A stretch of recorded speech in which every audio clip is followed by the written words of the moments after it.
టీవీ3 news morning bulletin కు స్వాగతం. ముందుగా హెడ్లైన్స్ చూద్దాం.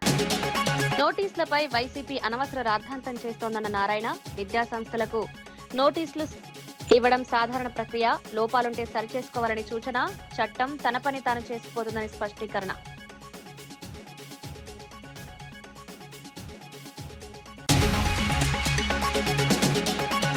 తెలంగాణలో బీఆర్ఎస్ పని అయిపోయిందన్న మహేష్ గౌడ్, పార్లమెంట్ ఎన్నికల ఫలితాలే నిదర్శనం, సంక్షేమ పథకాలను చూసి ఓర్వలేక విమర్శలు, కాంగ్రెస్ ప్రభుత్వం ప్రజల కోసం పనిచేస్తోందని వ్యాఖ్య.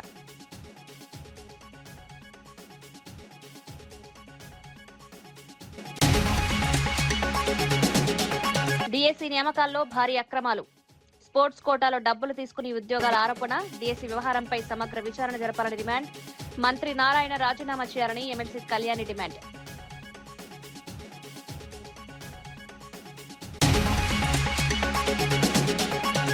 చిరంజీవిని కలిసిన బీజేపీ రాష్ట్ర అధ్యక్షుడు రామచందర్, మోదీ పాలన విజయాల పుస్తకం అందజేత, దేశాభివృద్ధి అంశాలపై చర్చ, ఇది మర్యాదపూర్వక భేటీ మాత్రమే అని స్పష్టీకరణ.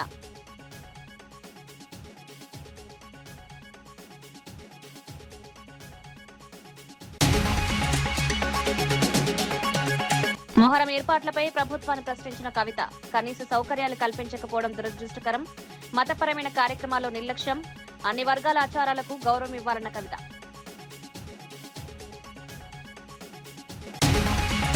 విద్యా సంస్థలకు అధికారులు నోటీసులు ఇవ్వడం సహజ ప్రక్రియనని మంత్రి నారాయణ స్పష్టం చేశారు.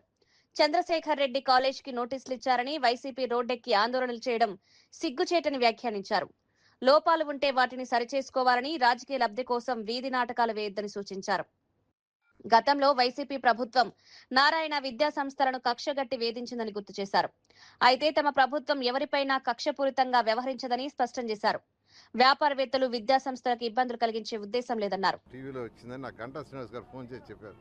గంటా శ్రీనివాస్ గారు మా వెంకడు ఫోన్ చేసి ఏంది అని అడిగారు. అప్పుడు దాకా నాకే తెలియదు. ఎందుకంటే వాళ్ళ పని ప్రభుత్వం ఏం చేస్తుందో అది చేసుకుంటుంది. నేను మంత్రినే కూడా నా సొంత ఇన్స్టిట్యూషన్, మా పిల్లలు నడుపుతున్న ఇన్స్టిట్యూషన్స్ ఉన్నా ఆడేం జరుగుతుందో నేను పట్టించుకోవటంలా. చట్టం దాని పని చేస్తుంది. రూల్స్ అండ్ రెగ్యులేషన్స్ ఇన్స్టిట్యూషన్ పాటించాలా. అదేవిధంగా వాళ్ళు అధికారులు నోటీసులు ఇచ్చి చేసిన దానికి నారాయణ సారు, ఇంకో ఆయన లేదా ఎడ్యుకేషన్ మినిస్టర్ చేశారు. ఏంది ఇది? దానికి ఎమ్మెల్సీలు అందరూ తీసుకురావటం, దానికి ఒక ధర్నా చేసి హైప్ కావాలనుకోవటం, అట్ట అనుకుంటే నేను ఎన్నో చేసి ఉండాలి. 1924లో నిజంగా నారాయణ ఇన్స్టిట్యూషన్ మీద చేసినవి కానీ నేను కానీ చేస్తుంటే రోజు ప్రెస్లో ఉండేవాడిని. రోజు ఎవ్రీడే ప్రెస్లో ఉండేవాడిని.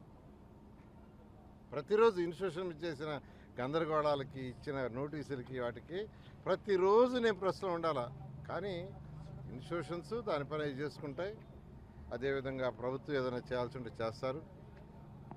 దాన్ని హైప్ చేసుకోవటానికి, సొంతగా ఏదో పైకి పోవటానికి బ్రహ్మాండంగా చూడు నన్ను చేస్తారని చేసుకుంటే ప్రజలు నవ్వుతారు. నేను చెప్తున్నాను కదా, ఇది ప్రజలు అంత తేలిక లేరండి. ప్రజలకి ప్రజా పరిపాలన జరుగుతున్నా లేదా, వాళ్ళకి మంచి చెడు జరగట్లేదా, వాళ్ళ పనులు అవుతున్నాయా లేదా, వాళ్ళకి ఒక మున్సిపల్ కార్పొరేషన్ ఏరియా అయితే దాంట్లో అన్నీ జరుగుతున్నాయా లేదా, ఇలా చూసుకుంటారు. దాని మీద కాన్సన్ట్రేషన్ చేయాలి. కానీ అసలు నాకు తెలియదు. నిజం చెప్తున్నాను. నేను నెల్లూరు సిటీ ఎమ్మెల్యే అయినా ఇక్కడ జరిగింది నాకు తెలియదు. అది ఎందుకంటే వాళ్ళు చేసే పని వాళ్ళు చేసుకుంటారు. మొన్న సాయంకాలమే నారాయణ ఇన్స్టిట్యూషన్స్ భీమవరం వాళ్ళకి నోటీస్ ఏదో ఇచ్చారని గంటా శ్రీనివాస్ గారు ఆ రోజు నైట్ ఫోన్ చేసి చెప్పాడు నాకు. ఏంది నోటీసులు ఇచ్చారంట, అది యాక్షన్ అంట అంటే నాకు తెలియదా, నేను కనుక్కుంటానన్నా. కనుక్కోలే నేను. ఎందుకంటే ఏదన్నా ఉంటే వాళ్ళు నోటీస్ ఇస్తారు, వీళ్ళు కరెక్ట్ చేసుకుంటారు, ముందుకు పోతారు. అదేవిధంగా ఏదైనా ఇన్స్టిట్యూషన్స్ మీద ఎవ్వరు, ఈ ప్రభుత్వం అయితే గడ్జి ప్రభుత్వం కాదు. గవర్నర్ ముఖ్యమంత్రి గారు చాలా క్లారిటీ ఇచ్చారు. ప్రశాంతంగా రాష్ట్రం ఉండాలి, ప్రశాంతంగా జిల్లాలు ఉండాలి, ప్రజలందరూ హ్యాపీగా ఉండాలి. అయితే చట్టంలో తప్పు చేసిన వాళ్ళు ఎవరిని క్షమించేది ఉండదు. కాబట్టి ఇది ఆయన సొంతగా హైప్ చేసుకోవడానికి ఎమ్మెల్సీని తీసుకొచ్చి గందరగోళం చేసుకుంటే ప్రజలన్నీ చూస్తున్నారు. Thank you. ఇన్స్టిట్యూషన్ అయినా ఎక్కడైనా రూల్స్ అండ్ రెగ్యులేషన్స్ పాటించుకుంటే పిల్లలు ఇబ్బంది పడతారని తెలిసిందే. 2019-24లో శ్రీధర్ రెడ్డి వచ్చి మా క్యాంపస్లో కూర్చున్నాడు. ఈరోజు మీతో మాట్లాడుతున్నా. నేను నోరెత్తి కూడా మాట్లాడాల. ఇప్పుడు ఎమ్మెల్యే శ్రీధర్ రెడ్డి గారు ఎన్డీఏ దాంట్లో ఉండే శ్రీధర్ రెడ్డి గారు నారాయణ ఇన్స్టిట్యూషన్ ఒక ఇన్స్టిట్యూషన్లో ఆయన కూర్చున్నాడు. నేను నోరు ఎత్తలా, ఎందుకంటే డిఈఓల్ని ఎంఈఓని పిలిచాడు, రూల్స్ రెగ్యులేషన్స్ అన్ని చూడమన్నారు, చూశారు, వదిలేశారు. నేను నోరు కూడా ఎత్తలే అసలు. ఈరోజు మాట్లాడుతున్నా, ఆ రోజు నోరు కూడా ఎత్తలే. నేను ఆ రోజు హెల్ప్ చేయాలైతే సీఎం గారికి చెప్పి సీఎం ద్వారానే అందరినీ తీసుకొచ్చి ఎమ్మెల్యేలు అందరినీ రద్దు చేసి ఉండొచ్చు. కాబట్టి ఏదైతే ఇన్స్టిట్యూషన్స్ నడుపుకుంటున్నారో, వ్యాపారాలు చేసుకుంటున్నారో, వాళ్ళ వ్యాపారాలు వాళ్ళ ఇన్స్టిట్యూషన్ వాళ్ళు చేసుకోవటం ఈ ప్రభుత్వం ఎవ్వరి మీద గ్రెడ్జి తీసుకోదు. ఈరోజు నెల్లూరులో చూస్తున్నారు, ఏ వ్యాపారస్తుని మేము ఇబ్బంది పెట్టాలా, వాళ్ళు ఏ పార్టీ అయినా ఇబ్బంది పెట్టాలా. మీరు బాగా వ్యాపారాలు చేయండి, బాగా సంపాదించుకోండి, రాష్ట్రానికి ట్యాక్సులు కట్టండి, రాష్ట్రం ఆర్థికంగా డెవలప్ అవుద్ది. ఆర్థికంగా డెవలప్ అయితే మేము సంక్షేమ అభివృద్ధి రెండు చేస్తామనే నినాదంతో ముందుకు పోతాం. ఏపీ దేవాదాయ శాఖ మంత్రి ఆనం రామనారాయణ రెడ్డి షిరిడి సాయి ఆలయాలపై కీలక వ్యాఖ్యలు చేశారు. పౌరాణిక గ్రంథాలు, హిందూ ధర్మశాస్త్రాల్లో షిరిడి సాయికి సంబంధించిన ప్రస్తావన లేదని పేర్కొన్నారు. వైదిక ప్రమాణాలు, ఆగమ శాస్త్రాల ప్రకారం అక్కడ పూజలు నిర్వహించబడవన్నారు. అందువల్ల టీటీడీ శ్రీవాణి ట్రస్ట్ నిధులను షిరిడి సాయి ఆలయాల నిర్మాణం లేదా అభివృద్ధికి కేటాయించే అవకాశం లేదని స్పష్టం చేశారు. దేవాలయాల అభివృద్ధి విషయంలో ఆగమ శాస్త్రాలను తప్పనిసరిగా పాటించాలని పేర్కొన్నారు. ఈ వ్యాఖ్యలు భక్తుల్లో చర్చనీయాంశంగా మారాయి. అటువంటి వైదిక ప్రమాణాలు, ఆగమ శాస్త్రాల ప్రకారం అయితే హిందూ ధర్మాదాయ దేవాదాయ ఆలయాలు వాటి పరిరక్షణలోనే ఈ యొక్క శాఖ పనిచేయాలి. షిర్డీ సాయి భక్తులు కూడా హిందువులు ఉన్నారు, ఇతర మతస్థులు ఉన్నారు. సమాజంలో అనేక మంది షిర్డీ సాయి భక్తులు, సేవకులుగా ఉన్నారు. కాబట్టి మొదటి నుంచి పౌరాణిక శాస్త్రాలు మన పురాణ గ్రంథాల్లో చూస్తే షిర్డీ సాయి ఆనాడు ఈ యొక్క పౌరాణిక హిందూ ధర్మశాస్త్రాల్లో లేరు. ఉన్నటువంటి వారిని పరిరక్షించడానికి ఆగమ శాస్త్రాలు, వైదిక శాస్త్రాల ఆలోచన ప్రకారమే మనం ఈనాడు వాటిని వృద్ధి చేయడానికి, సనాతన ధర్మాన్ని కాపాడడానికి పనిచేస్తున్నాం. షిర్డీ సాయి ఆలయాలు ఎక్కడ ఏర్పడినా మీరు అన్నట్లు హిందువులు ఉన్నారు, అనేక మతస్థులు ఉన్నారు. అలాగే అనేక రకాలుగా ఆలయాలకి ఆర్థిక స్తోమతలు అందించేటువంటి అనేక మంది ఉన్నారు. కాబట్టి ఆలయాలు వాళ్ళు అభివృద్ధి చెందుతూనే ఉన్నాయి, వాళ్ళు దగ్గరుండి వాటిని పోషించుకుంటున్నారు. కాబట్టి హిందూ ఆలయాలకు చెందినటువంటి ఈ నిధులని హిందూ రక్షణ ఆలయాలకు మాత్రమే మనం ఖర్చు చేయాలి. ఇదే సాంప్రదాయం మిగతా కొన్ని సాంప్రదాయాలకి వర్గీకరించే అవకాశం ఉంటుందా సార్? మిగతా ఇట్లాంటి ఈరోజు షిరిడి అయింది, కొంతమంది కొంత ఆందోళన ఉండొచ్చు, మరికొన్ని దేవాలయాలకి ఈ సాంప్రదాయాలను ఏమన్నా ఎక్స్టెండ్ చేసే అవకాశం ఉందా? అంటే మీరు స్పెసిఫిక్గా అడగండి. కొంతమంది అని అంటే మీరు దేని గురించి అడుగుతున్నారు నాకు కూడా తెలియాలి కదా. షిర్డీ సాయిది అయితే నేను చెప్పాను, దీనిలో ఇబ్బంది ఏం లేదు, ఉన్న వాస్తవాలను చెప్పాం. షిర్డీ సాయి ఆలయాల్లో ఈ ఆలయాలు అన్నీ కూడా హైందవ శాస్త్ర ప్రమాణాల ప్రకారం వైదిక కార్యక్రమాలు జరపబడవు, అందుకని అవి మా పరిధిలో లేవు. ఇంకా వేరేది ఏదైనా మీరు ఏదైనా ఉంటే స్పెసిఫిక్గా అడిగితే చెప్పగలరు. సార్, ఇప్పుడు దేవాదాయ శాఖలో రాష్ట్ర ప్రభుత్వాలకు సంబంధించి రాష్ట్రంలో 5 లక్షల వరకు దాదాపుగా భూములు ఉన్నాయి అనేది అధికారిగా లెక్కలు చెప్తారు. గురుకుల టెండర్లలో భారీ అవినీతి జరిగిందని మాజీ మంత్రి కొప్పులేశ్వర్ ఆరోపించారు. టెండర్ల విధానంలో మార్పులు చేసినప్పుడు బోర్డు సమావేశంలో చర్చ జరిగితే ఆ మినిట్స్ ను బహిర్గతం చేయాలని డిమాండ్ చేశారు. మొదట 683 కోట్ల టెండర్లని, తర్వాత 1142 కోట్ల టెండర్లని చెప్పడం ప్రభుత్వ వైఖరిని ప్రశ్నార్థకంగా మారుస్తోందన్నారు. అసలు 2586 కోట్లకు టెండర్లు పిలిచిన విషయం వాస్తవమని పేర్కొన్నారు. ఈ అంశంపై మంత్రి అడ్లూరి లక్ష్మణ్ కు సరైన అవగాహన లేదని విమర్శించారు. ప్రజల డబ్బుతో జరిగే వ్యవహారాల్లో పారదర్శకత ఉండాలని డిమాండ్ చేశారు. లేకుండా మాట్లాడుతున్నట్టుగా కనబడతా ఉంది. బీసీ సంక్షేమ శాఖ మంత్రి అయితే పొన్నం ప్రభాకర్ గారు ఈ టెండర్ ప్రక్రియతో మాకేం సంబంధం లేదని మాట్లాడిండు. మేము కూడా గదే అంటున్నాం. ఒక మంత్రిగా ఉండి సంక్షేమ శాఖకు ఉన్నటువంటి మంత్రులు, అది social welfare, ST welfare, BC welfare, minority ఏదైనా కావచ్చు, మీరు మాకు సంబంధం లేదని అనడం వల్ల అధికారులు ఇష్టారీతిన ఇందులో అవకతవకలు చేసి కుంభకోణాలకు పాల్పడి మీకు రావాల్సినటువంటి ముడుపులు చెల్లితే చాలా, అంతవరకు మాత్రమే మీకు తెలుసా?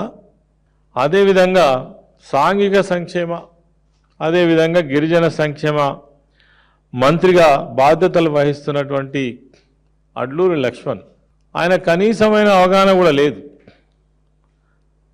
ఇందులో ఏం జరగలేదని అంటాడు. అరే ఈ టెండర్ డాక్యుమెంట్స్ ఏవైతే ఉన్నాయో దీంట్లో జరిగినటువంటి అవకతవకల గురించి క్లియర్గా మేము చెప్తున్నప్పటికీ కూడా వాటిపైన మాట్లాడకుండా తనకు దోచింది మాట్లాడుతున్నాడు. ఒకవేళ ఏదైనా టెండర్ మధ్యలో మార్చాల్సి వస్తే దానికి సంబంధించిన మినిట్స్ ఉంటాయి, అదేవిధంగా టెండర్ కమిటీ ఉంటుంది, ఆ బిడ్లో పాల్గొన్నటువంటి వాళ్ళందరూ ఉంటారు. మరి వాళ్ళందరి సమక్షంలో ఒక్కసారి బహిరంగ విచారణకు సిద్ధం కావాలని మేము డిమాండ్ చేస్తున్నాం. అదేవిధంగా మా హయాంలో దళిత సోదరులకు కావచ్చు ఈ టెండర్ ప్రక్రియలో ఆనాడు పూర్తి స్థాయిలో విజయవాడ కృష్ణలంక సిఐ నాగరాజుకు మద్దతుగా స్థానిక ప్రజలు భారీ ర్యాలీ నిర్వహించారు. ఆయనపై చేసిన వ్యాఖ్యలు నమోదు చేసిన కేసులను తీవ్రంగా ఖండించారు. గత 3 ఏళ్లుగా గంజాయి, బ్లేడ్ బ్యాష్లపై కఠిన చర్యలు తీసుకున్న అధికారిగా నాగరాజు గుర్తింపు పొందారని తెలిపారు. ప్రజల కోసం 24 గంటలు పనిచేసే నిజాయితీ గల అధికారిపై కేసులు పెట్టడం సరైంది కాదన్నారు. ఇలాంటి అధికారులను ఇబ్బంది పెడితే చట్ట వ్యవస్థ దెబ్బతింటుందని హెచ్చరించారు. సిఐ నాగరాజును నిర్దోషిగా ప్రకటించి న్యాయం చేయాలని డిమాండ్ చేశారు. ఏ పోలీసుడండి 24 గంటలు ఇంటూ 7 పనిచేసే వ్యక్తి అది సిఐ గారు నాగరాజు గారు ఒక్కరేనండి. పొద్దునంతా యూనిఫామ్ వేసుకొని గవర్నమెంట్కి సేవ చేస్తే నైట్ బాబు యూనిఫామ్ ఇప్పి ప్రజల కోసం సేవ చేసే వ్యక్తి నాగరాజు గారండి. అలాంటి నాగరాజు గారి మీద మీరు అనుచిత వ్యాఖ్యలు చేయడం సమాన విషయం అయినా కాదు, అది మేము ఖండిస్తాము. సిఐ గారి మీద అనుచిత వ్యాఖ్యలు చేసి కేసులు కట్టడం కూడా అది దుర్మార్గం. మీరు ఖండించుకొని ఎవరు ఏంటి అనేది మీరు చూసుకోవాలి. ఇలా లాండ్ ఆర్డర్ వ్యవస్థ ఇలా దుర్వినియోగం చేస్తే ఇలాంటి సీఐల మీద కేసులు కడితే రాష్ట్రంలో ప్రతి ఒక్కరు ఎవరు కూడా బతకలేరు. మీరు అది నిర్ణయించుకొని మీరు గవర్నమెంట్ వారు సిఐ గారిని నిర్దోషిగా ప్రకటించాలని చెప్పి మేము కోరుతాం, డిమాండ్ చేస్తాం. మా ప్రజా సమస్యలను తెలుసుకునే వ్యక్తులు ప్రజాస్వామ్యంలో ఉంటే ఒక గవర్నమెంట్ ఎంప్లాయీ వ్యక్తి వచ్చి ప్రజాస్వామ్యానికి వ్యతిరేకంగా కాకుండా ప్రజల దుర్వినియోగం ఇచ్చేయకుండా ప్రజలు కాపాడే వ్యక్తి ఆ గవర్నమెంట్ ఎంప్లాయీ ఒకడే. అది పోలీస్ డిపార్ట్మెంట్లో హోంశాఖలో ఉన్న సిఐ గారు నాగరాజు లాంటి వాళ్ళని. ఇదే రాణిగారి తోటలో నా చిన్నప్పుడు నేను పల్లపరాజు గారిని చూశాను. ఆ పల్లపరాజు గారిని ధీటుగా తర్వాత మళ్ళీ చూడాల్సిన వ్యక్తి ఎవరైనా ఉన్నారంటే సిఐ నాగరాజు. అలాంటి సిఐ నాగరాజు గారి మీద మీరు అనుచిత వ్యక్తులు మీరు ఎప్పుడూ చూడకూడదు. అందుకనే మీరు ఖచ్చితంగా తగిన న్యాయం చేకూర్చాలని మేము ప్రభుత్వానికి డిమాండ్ చేస్తున్నాం ప్రజల తరపున. నా పేరు సాయి అండి. కాంగ్రెస్ నేత కోట నీలిమపై అనుచిత వ్యాఖ్యలు చేసిన బీఆర్ఎస్ నాయకుడు సురేష్ గౌడ్ను అరెస్ట్ చేయాలని కాంగ్రెస్ నాయకులు నిరసన చేపట్టారు. ఎస్ఆర్ నగర్ పోలీస్ స్టేషన్ సమీపంలో ఆందోళన నిర్వహించిన నేతలను పోలీసులు అదుపులోకి తీసుకుని సనత్ నగర్ పోలీస్ స్టేషన్ కు తరలించారు. మహిళా నాయకురాలిపై అవమానకర వ్యాఖ్యలు చేయడం తీవ్రంగా ఖండిస్తున్నామని కాంగ్రెస్ నేతలు పేర్కొన్నారు. మహిళలను గౌరవించని వ్యక్తిపై కఠిన చర్యలు తీసుకోవాలని డిమాండ్ చేశారు. చట్ట ప్రకారం సురేష్ గౌడ్ ను కోర్టులో హాజరుపరుస్తామని పోలీసులు తెలిపినట్లు వెల్లడించారు.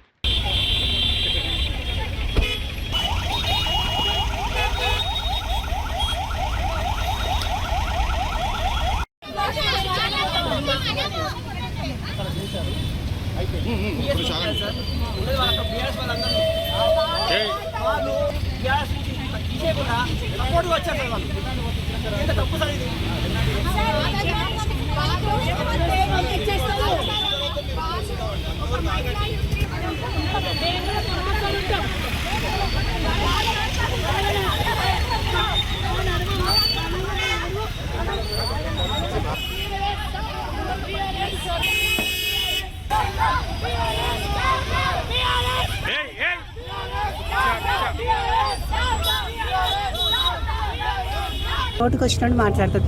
ఈ సురేష్ గౌడ్ ఎట్లా అంటే అట్లా మాట్లాడారు ఒక మహిళ గురించి. ఇంకో మహిళ వచ్చి ఆయనకు సపోర్ట్ చేస్తుంది. ఇది ఎక్కడి వరకు సమంజసం? అరే ఆ సొంత పార్టీలో వాళ్ళ ఆడపడుచుకే రక్షణ లేదు, నోటికి వచ్చిన తిట్టిండ్రు, తీసేసిండ్రు ఆమెకు పార్టీలోకి వెళ్ళి. వేరే పార్టీ మహిళకి ఏమని రెస్పెక్ట్ ఇస్తారు వాళ్ళు? ఈరోజు మా సనత్ నగర్ కాన్స్టిట్యున్సీ ఇన్ఛార్జ్కే నోటికి వచ్చినట్టు మాట్లాడుతున్నారు. అంత పెద్ద గొప్ప మహిళకే మాకేముంటుంది ఇంకా రక్షణ? మాకు ఇలా బిహేవ్ చేస్తారు మాత్రం వాళ్ళు? మాకుందా? రోడ్డు మీద మాకు కూడా రేపు ఏమైనా చెప్పగలుగుతారు వాళ్ళు. దీనికి కట్టడి చేయడానికే ఫస్ట్ మేము ఎస్ఆర్ నగర్ పిఎస్లో కంప్లైంట్ ఇచ్చాము. వాళ్ళు లైట్ తీసుకున్నారు, తర్వాత ఎఫ్ఐఆర్ చేస్తానని చేయలేదు. ఈరోజు మేము మహిళలము, మాకు పార్టీ కార్యకర్తలు, లీడర్స్ అందరు కలిసి మేము ధర్నా చేశాము. అప్పుడు కాక ఆయనకు పిఎస్కి పిలిపించి అరెస్ట్ చేశామని చెప్తున్నారు. అరెస్ట్ చేసి మెడికల్ పంపించి రిమైండ్కి పంపించారు. అది కూడా మేము ప్రెజర్ పెడితే ఆడోళ్ళం, ఎందుకంటే ఒక మహిళకి అంత గొప్ప వ్యక్తురాలకే ఆమెకే రక్షణ ఇవ్వకుండా నోటికి వచ్చినట్టు తిడితే మా సామాన్య ప్రజలకు ఏముంటుంది? యాక్చువల్గా వీళ్ళ దగ్గర ఒక మర్యాద అన్నట్టు లేదు, ఏం లేదు. ఆయనకు నోటి దూల ఎక్కువ ఉంది సురేష్ గౌడ్కి, డబ్బు అహంకారం ఉన్నది. ఆ అహంకారము పార్టీ బలం చూసుకొని ఈ 10 ఏళ్ళు ఇట్లనే చేశారు, ఇప్పుడు ఇలానే చేస్తున్నారు. వాళ్ళకి ఇలాగైనా కట్టడి కావాలనేసి మేము పోరాడి ఆయనకు రిమాండ్కి పంపించాం. ఇంకా ఆయనకు జైలు వేస్తే మేము చాలా మహిళలందరూ చేస్తాం. రేపు ఒకవేళ జైల్లో ఉన్నాడని తెలిస్తే మేము మిఠాయిలు పంచుతాం అంతా. ఓకేనా? 15th జూన్ రోజు సురేష్ గౌడ్ అనే బీఆర్ఎస్ లీడర్ మీద మేము కంప్లైంట్ ఇచ్చాము. మా మేడం డాక్టర్ కోటల నిమ్మ గారి మీద నుంచి వ్యాఖ్యలు చేసినట్టు మాకు ప్రూఫ్స్ ఉన్నాయి. ఆధారాలతో పాటు మేము ఇవాళ స్టేషన్లో 15th రోజు ఇచ్చాము కంప్లైంట్. ఇంకా యాక్షన్ తీసుకోవట్లేదని చెప్పేసి ఇవాళ సిఐ గారి దగ్గర వెళ్ళడం జరిగింది. సో ఇంకా యాక్షన్ తీసుకోవాలని చెప్పేసి మేము కాంగ్రెస్ నేతలందరం కలిసి ధర్నా చేయడానికి ముందుకు వచ్చాము. సో డిఎస్సి పరీక్షల్లో భారీ స్కామ్ జరిగిందని వైఎస్ఆర్సీపీ ఎంపీ మిథున్ రెడ్డి ఆరోపించారు. పేపర్ లీక్ చేసి మొదటి ర్యాంక్ సాధించిన వ్యక్తిని ప్రభుత్వం పక్కన పెట్టడమే లీకేజ్ కి నిదర్శనమన్నారు. పరీక్ష రాయకుండానే స్పోర్ట్స్ కోటాలో కొందరు ఉద్యోగాలు పొందారని విమర్శించారు. నిరుద్యోగుల భవిష్యత్తుతో ఆటలాడుతున్న ఈ వ్యవహారంపై సమగ్ర విచారణ జరపాలని డిమాండ్ చేశారు. రాబోయే పార్లమెంటు సమావేశాల్లో ఈ అంశాన్ని ప్రస్తావిస్తామని వెల్లడించారు. డిఎస్సి ఎంపిక ప్రక్రియలో పారదర్శకత లేకపోవడం వల్ల అనుమానాలు పెరుగుతున్నాయన్నారు. అన్యాయంగా అక్రమంగా పోస్టులు సంపాదించారు. అదే విధంగా పరీక్ష రాసి స్పోర్ట్స్ కోటాలో తెచ్చుకోవాల్సిన జీవోని పరీక్ష రాయకుండా స్పోర్ట్స్ కోటా అని చెప్పి ఎక్కడ కూడా నేషనల్ ప్లేయర్స్ అందరిని కూడా పక్కన పెట్టి ఏదో స్కూల్ గేమ్స్లో పార్టిసిపేషన్ సర్టిఫికెట్లు ఉండే వాళ్ళందరినీ కూడా తీసుకొచ్చి ఈరోజు ప్రభుత్వ టీచర్ ఉద్యోగాలు ఇచ్చినారు. ఇది దారుణమైన స్కామ్. దీనిపైన విచారణ జరగాలని చెప్పి కూడా జగన్మోహన్ రెడ్డి గారు చెప్పారు. మేమందరూ కూడా అదే డిమాండ్ చేస్తా ఉన్నాము. రేపు పార్లమెంట్ సమావేశాల్లో కూడా ఈ స్కామ్ పైన, ఈ డిఎస్సి స్కామ్ పైన ఖచ్చితంగా మేము రేజ్ చేస్తాము. నీట్ ఎగ్జామ్ లో పేపర్ లీక్ అయిందంటేనే మళ్ళీ ఎగ్జామ్ రీకండక్ట్ చేస్తారు. ఇక్కడ అదే పరిస్థితి ఉంది. దీనిపైన కూడా పూర్తిగా విచారణ జరగాలని చెప్పి కూడా డిఎస్సి పైన విచారణ జరగాలని చెప్పి కూడా మేము కోరుతాం. తెలంగాణలో బీఆర్ఎస్ పార్టీ రాజకీయంగా ముగిసిపోయిందని టీపీసీసీ చీఫ్ మహేష్ కుమార్ గౌడ్ వ్యాఖ్యానించారు.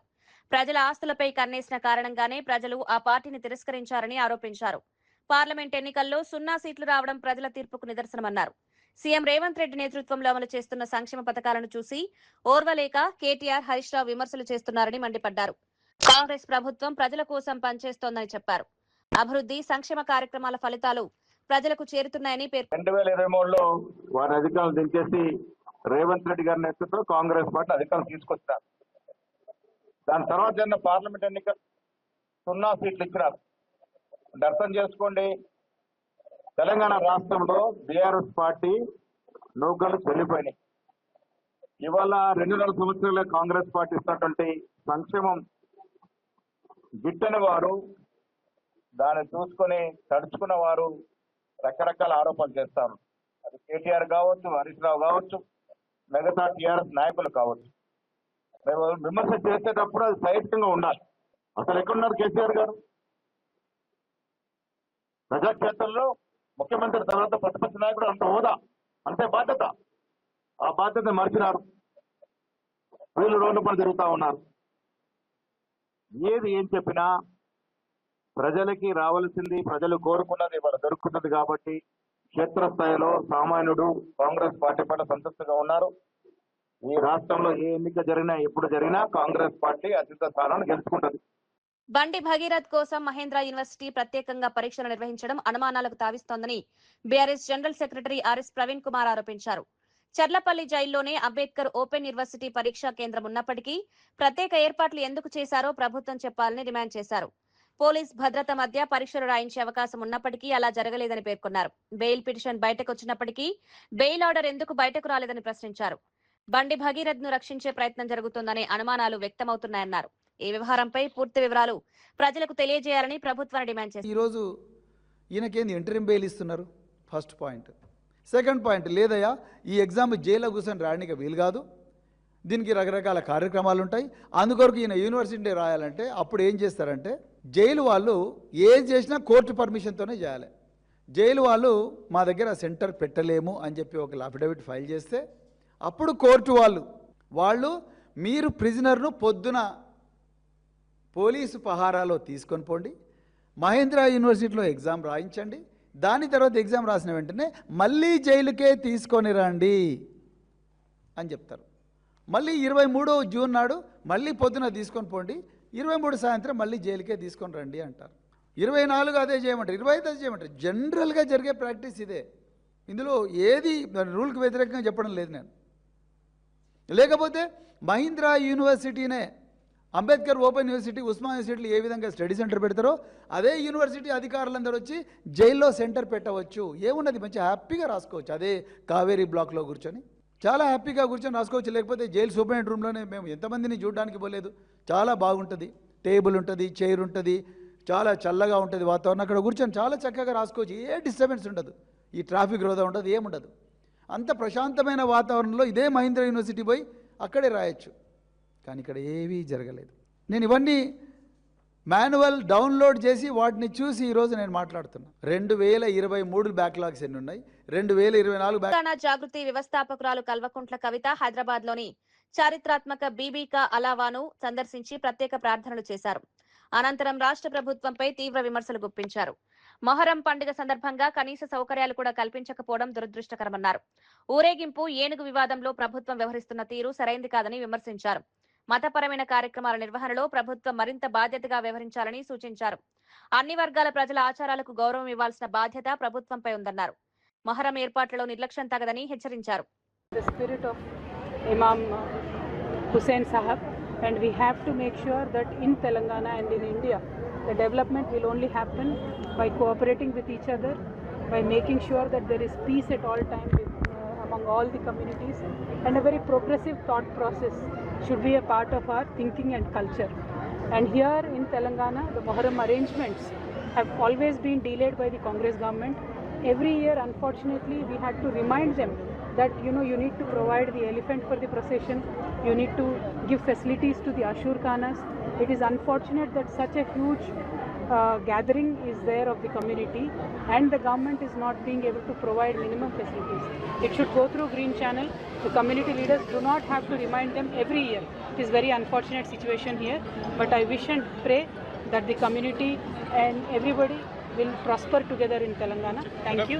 Jai Telangana. जय शब्बीर अली तेलंगाना के एडवाइजर थे, वो एलिफेंट खरीदते बोल के बोले जी, ये साल भी एलिफेंट तेलंगाना गवर्नमेंट खरीदने के लिए फेल हो जी बिल्कुल. That's what I am saying कि एलिफेंट का लास्ट ईयर भी मुझे ही रिमाइंड करना पड़ा कि सर प्रोसेशन का टाइम हो रहा है, इंतजामात का टाइम हो रहा है, आज तक एलिफेंट आया नहीं है.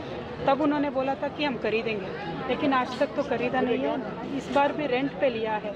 एक श्रीदेवी नाम का एलिफेंट को केरला से इस बार लेके आए हैं, लेकिन ये ठीक नहीं है. हमें हैदराबाद में अपना एक एलिफेंट होना चाहिए जैसे पहले होता था. तो मैं गवर्नमेंट से यही डिमांड करूँगी कि अपना हाथी हमारे पास होना चाहिए. हाथी खरीद लीजिए. मुहर्रम में भी रहेगा और कोनालू के टाइम पे भी आता है. जैसे ज़माने से आ रहा है, हुजूर निज़ाम के ज़माने से जैसे आ रहा है, उसी तरीके का हमें अपनाना चाहिए. Thank you. जय तेलंगाना. Today is Muharram.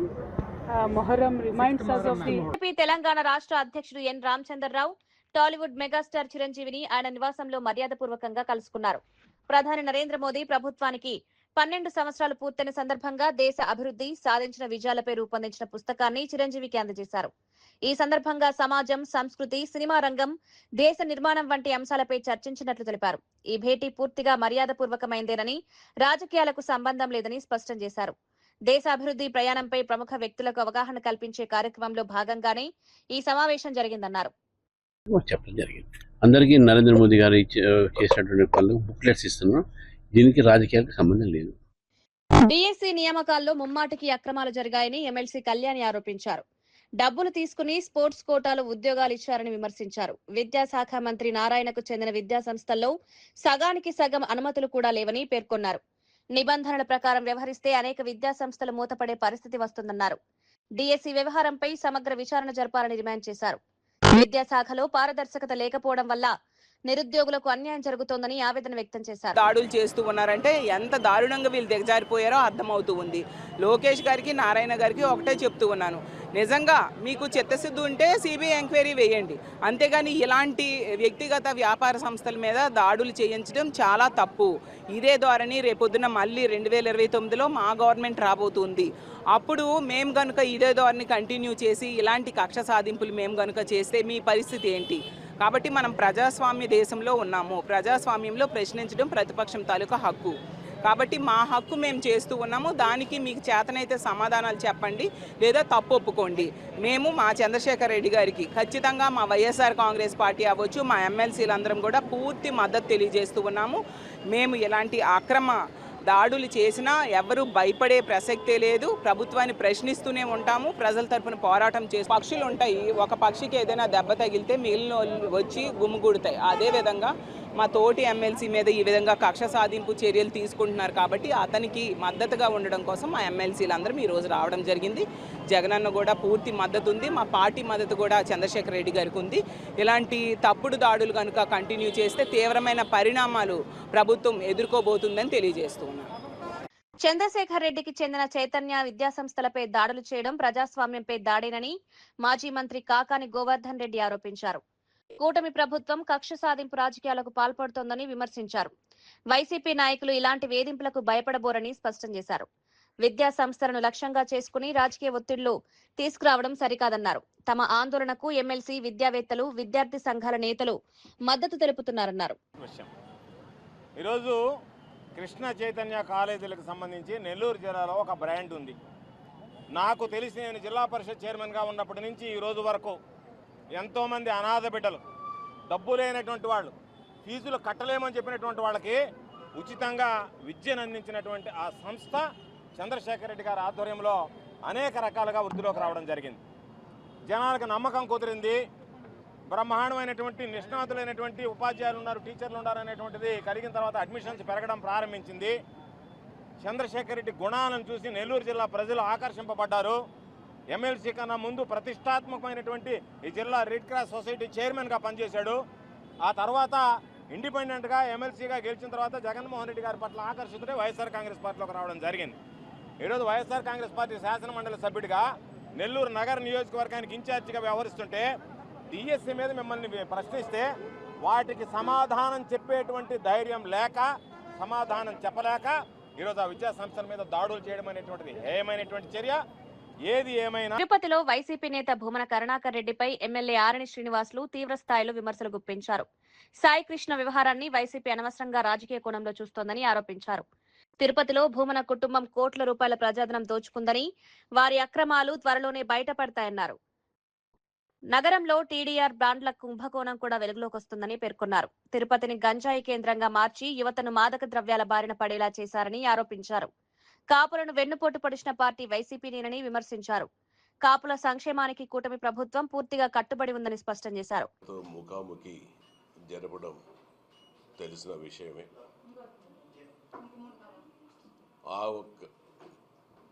ఆ ఒక్క విషయాన్ని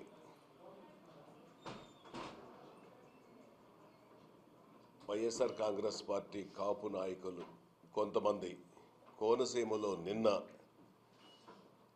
రాష్ట్ర వ్యాప్తంగా వైఎస్ఆర్ కాంగ్రెస్ పార్టీలో ఉన్న మాజీ ఎమ్మెల్యేలు, మాజీ మంత్రులు, కొంతమంది కోనసీమ ప్రాంతం జిల్లాలో సమావేశం కావడం, అక్కడ జరిగినది అంశం వేరే అయితే వీళ్ళు మాట్లాడే అంశం చాలా విడ్డూరంగా వచ్చింది. అందులో ముఖ్యంగా కాపులకు ఎన్డీఏ కూటమి ప్రభుత్వం కాపుల సంక్షేమానికి కట్టుబడి ఉంది. దీంట్లో ఏమాత్రం అనుమానాలు లేవు. దాదాపు ఎన్డీఏ కూటమి ఎన్నికల్లో ఇచ్చిన వాగ్దానాలని, సంక్షేమ అన్నిటిని కూడా ఒకటి తర్వాత ఒకటి అమలు చేస్తూ ఉంది. ఈ 2 ఏళ్ల కాలంలో కూటమి ప్రభుత్వము ఎన్నికల మేనిఫెస్టోలో ఇచ్చిన అన్నిటినీ కూడా నిర్వహిస్తూ ఉంది. దాదాపు 90% అమలు చేయడం కూడా జరిగింది. కాపులను వెన్నుపోటు పోల్చిన చరిత్ర వైఎస్ఆర్ కాంగ్రెస్ పార్టీది.